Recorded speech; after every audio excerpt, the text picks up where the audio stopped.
د ننګرهار د کډوالو بیرته راستنیدونکو چارو رئیس نجیب الله قیومي کوټ ولسوالۍ مقام کې د یوې غونډې په ترڅ کې وویل د ولسمشر په امر او د ننګرهار والي په لارښوونه په کوټ بټکوټ او رودات ولسوالیو کې د نږدې 14.5 میلیون افغانیو په ارزښت د کانالونو اوبو رسولو شبکو حفظ الصحي کیټونو جګړه ځپلو کورنیو د جوړېدو او نقد مرستو پروژو د پلي کېدو په موخه سروې پیل کړه. هغه زیاته کړه په یادو پروژو کې اته د پیپسکین چې په یوه شبکه شاوخوا 1 میلیون او 800,000 افغانۍ لګښت راځي، د 1 میلیون او 200,000 افغانیو په لګښت د 6 کانالونو جوړول، 400 کورنیو سره نقدي مرسته چې هرې کورنۍ ته به 23,000 افغانۍ ورکړل شي شامل دي.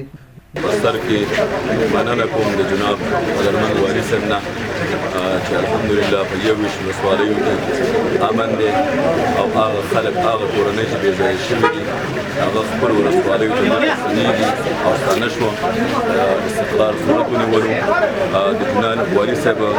خاص هدایت دا و چې هغه ولسوالۍ چې ډېر ځپل شوي دي هغې ته حق اولیت ورکوي او هغې کې پروژې عملي کوي. موږ د جناب والي صاحب سره په ټولو ولسوالیو کې سفرونه درلوده او د ولسونو سره مو وعدې کړې وې. والي صاحب هدایت دا و چې کوم ولسوالۍ ته سفر کوئ خلکو ته حقیقت ووایئ. نو د هماغو سفرونو چې موږ کړي وو نن موږ عملا کوټ ته راغلي یو چې په کوټ او بټکوټ او په روزاتو کې به انشاءالله موږ پروژې عملا شروع کېږي چې نن د کوټ ولسوالۍ کې عملا سروې پیلېږي چې البته دلته به 6 کانالونه چې د یو کانال قیمت به 15,000 یورو معادل د 12 لکه افغانۍ وي، همدارنګه اته شبکې چې پایپ سکیم سیستم دی چې د یوې شبکې قیمت به څه باندې 18 لکه افغانۍ وي، هغه به جوړېږي چې 900 فامیلونه به تنه اوبه اخلي. همدارنګه 400 فامیلونو سره به 245 یورو کومک معادل 2,000 یا 3,000 افغانۍ نغد کش به دوی ته ورکول کېږي. 215 کورونه چې ویجاړ شوي دي چې معادل د 1,15,000 افغانیو دی دا به جوړېږي. 900 فامیلونو سره به حفظ الصحه کومکونه کېږي. دا لړۍ د مونږه د جناب والي صاحب په هدایت باندې نور ولسوالیو کې هم شروع کېږي او غځېږي به. د افتخار ځای او د شکر ځای دا دی چې ریاست مهاجرین مخکې چې په ښار مربوطاتو کې کار کولو الحمدلله مونږ نن شاهدان یو چې مونږ دغه پروژې په ولسوالیو کې تطبیقېږي او استقرار صورت نیولی دی او د مونږ انشاءالله دا نورې پروژې به سروېګانې به په چپریار، په غني خیلو، په مومندره او په دې ځایونو کې به هم شروع کېږي. څه باندې 14 میلیونه د شبکو قیمت راځي او همدارنګه د 6 کانالونه دي. د فی کانال قیمت 12 لکه افغانۍ دی چې باندې 7 میلیونه افغانۍ دغه کانالونو راځي. همدارنګه 2,000 افغانۍ د فی فامیل ته 400 فامیلونه جوړېږي چې څه باندې 1 میلیون افغانۍ د دې نه جوړېږي. همدارنګه د یو شلټر قیمت 1,15,000 افغانۍ دی چې 215 شلټر دي نو د څه باندې 2.5 میلیونه پیسې د دې راځي او 900 فامیلونو سره حفظ الصحه کومکونه کېږي. پروژې زموږ په 3 ولسوالیو کې کوټ بټکوټ او روداتو کې شروع کېږي. د دې مجموعي قیمت څه باندې 46 میلیونه افغانۍ کېږي. دومره ماتل ده چې جناب ولسوال صاحب د قریې موږ ته وښیي کله چې د موږ ته قریې وښودې سروې د موږ شروع ده لکه نن عملا بجریان ولري. د کوټ ولسوال نجیب الله رحماني د یادو پروژو د سروې په پیل کېدو خوښي وښوده او ژمنه وکړه چې د پروژو د تطبیق پر مهال به هر ډول همکاري وکړي. د افغانستان د اسلامي جمهوري دولت جناب جمهور رئیس صاحب او د ننګرهار په سطحه د ننګرهار د قدرمن والي صاحب څخه یو جهان مننه کوو چې هغه کومې ژمنې چې د ننګرهار مختلفو ولسوالیو سره چې په هغې کې د کوټ ولسوالي شامل ده کړې وي نن او د نن څخه مخکې عملا عملي کړلې او کارونه یې جریان لري چې د هغې جملې څخه کوټ ولسوالي چې ډېره چکځاپلې وه د داعش لومړی مرکز بلل کېده او د داعش لومړی مرکز و چې زیات وطنوال او زیات کوټوال زموږ د دې ځای نه کډه شوي وو ننګرهار ته تللي وو نور ولایت ته تللي وو مختلفو ولسوالیو ته تللي وو چې د هغوی کورونه ویجاړ شوي وو. همدارنګه زمونږ د مکاتبو څخه دشمن د پوستو کار اخیسته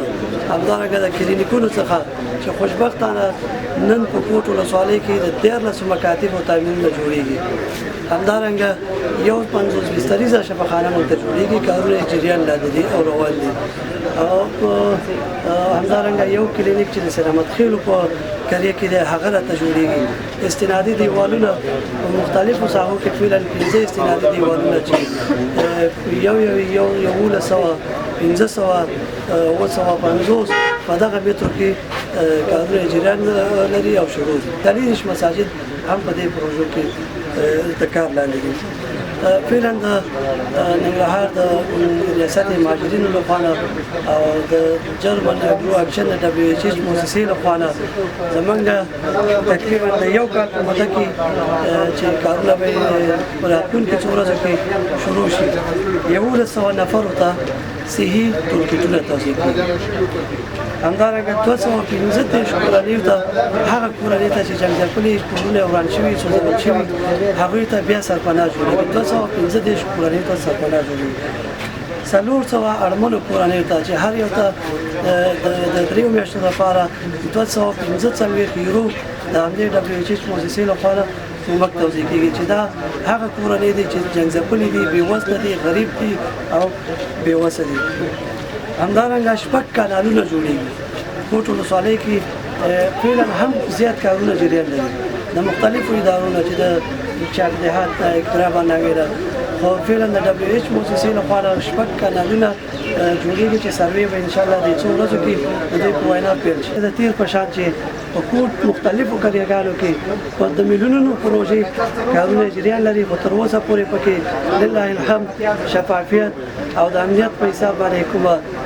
پیښه نه ده رامنځته شوې او په خاصتا د پروژو ته بیا رغونې ته لرو ان شاء الله موږ ټول امنیتي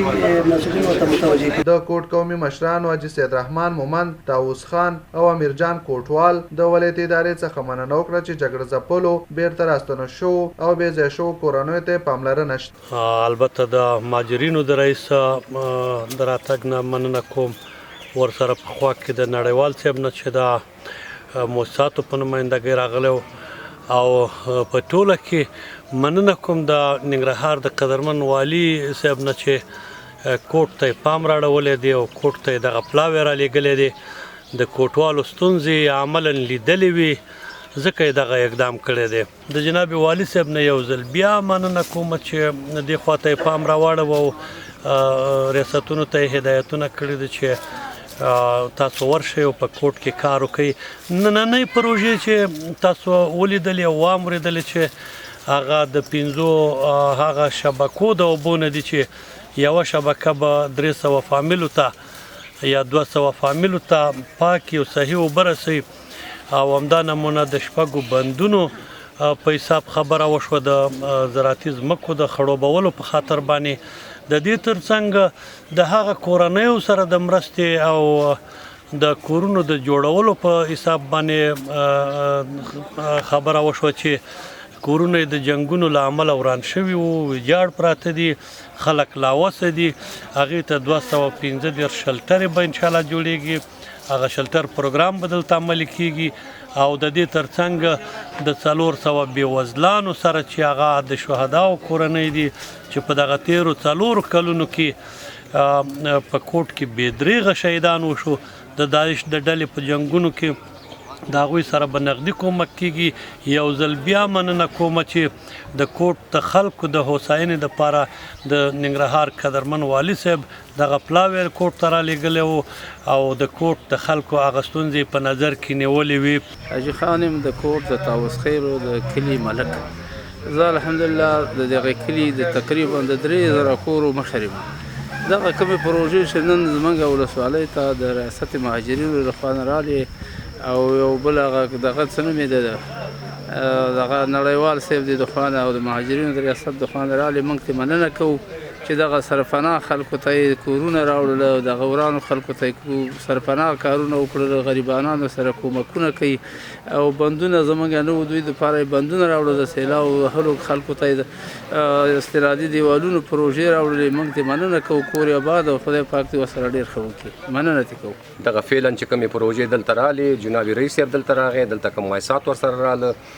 موږ د دوی نه مننه کوو، تشکر تنې کوو. همدغه شان د ننګرهار د قدرمن والي صاحب نه چې کوټ ته یې خاصه توجه کړې، د هغې نه مننه کوو. خو دا چې کوټ ډېر وران دی، کوټ کې ډېر مشکلات دي. کوټ کې 4 کاله جنګونه تیر شوي دي، دلته بندونه وران دي، دلته کلي وران دي، دلته کورونه وران دي، حتی دلته مکاتب او مدرسې ورانې دي، حتی دلته زموږ حیوانات چرګان هغې خلکو وړي دي، زموږ د غاړې کالي وړي دي. نو کوټ بازسازۍ ته ډېر ضرورت لري. په دغې بسنه نه کېږي. زه بیا هم په خپلو سکتوري رئیسانو باندې، په نړیوالې جامعې باندې، خیریه مؤسساتو باندې